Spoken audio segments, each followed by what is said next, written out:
In this video, I'm going to show you some cool things you can do with XLOOKUP, like summing up a range of values, using multiple values as a lookup list, and how you can effectively replace the SUMIF function with XLOOKUP. So let's get started. So here I've got monthly sales, and I'm going to use XLOOKUP to pull in the months that I want, the range that I want, and then sum that up. So I could obviously just use a sum function, but I'm going to show you how we can do this using XLOOKUP. So I'm going to set up my XLOOKUP function. And for my lookup value, let's start with the month of January. And my lookup array is still going to be, as I normally would set it up, look up this array. And my return array is going to be here. So I want to look up January in here and return the values here. Now, when I close this out, what I'm going to do is use the colon. So now I connect this with yet another XLOOKUP function. And this is going to tell Excel to return a range as opposed to just a single value. So for my second value, I'm looking up, let's say February, the same range, the same return array. And now when I close this out, you'll see now I've got those two values, 3265, 3881 for January and February. If I were to change this for March, then I'm going to get January through to March. So the first value has to be at the beginning, and then the last value at the end of my range. And now when I click back into here, I can sum these values since it's produced a list for me.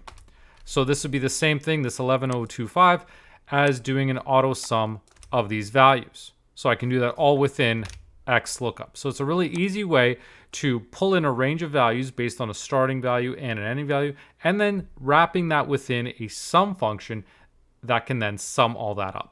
Now, another way you can accomplish this is rather than hard coding the values in here, you can simply use multiple values as your lookup.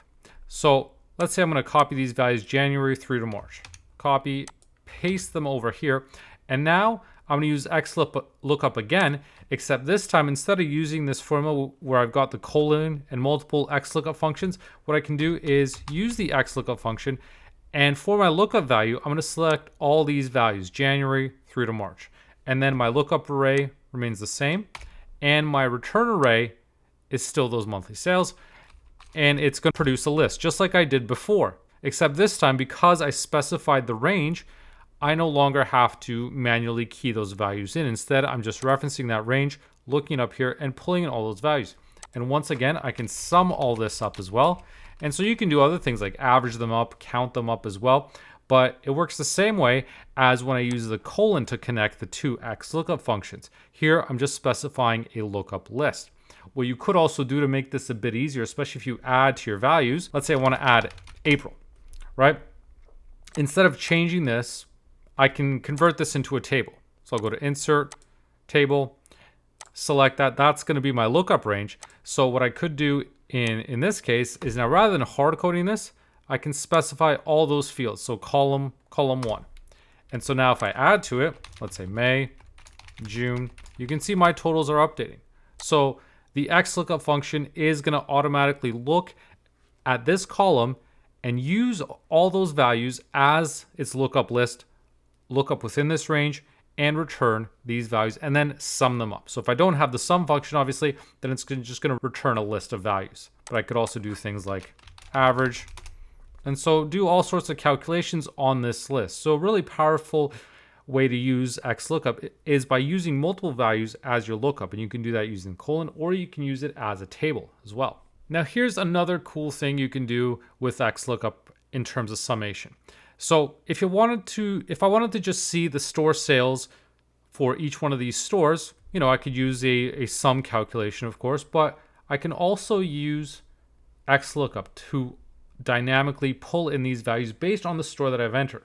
So I'm going to enter these different stores, store A, store B, store C, store D, and store E. And so I'm going to do a summation based on this. So you might think you could use the SUMIF function, you could do some other Excel functions to help you here, but you can actually accomplish this just by using XLOOKUP and the sum function. So here's how it works.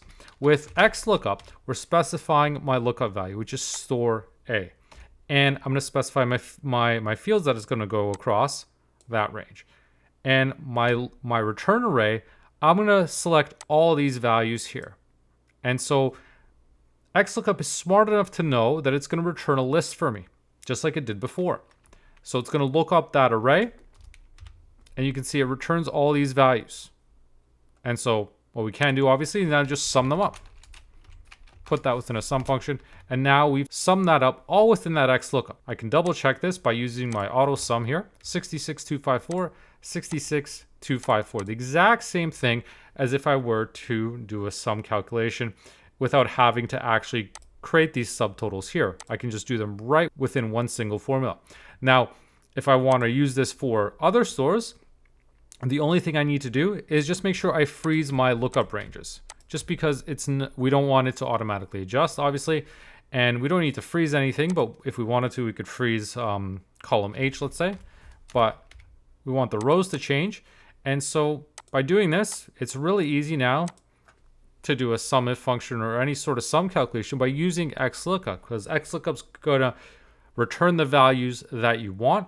And then what it's going to do is you can put that list within a sum function, within an average function, whatever computational function you want to use, and then it can do that for you right within a single formula. So this is a lot neater and easier to set up than going through the process of creating these subtotals and then summing them up, or even using the sum if function or using offset or all sorts of matches. With XLOOKUP, you can do all this really easily in just one single formula.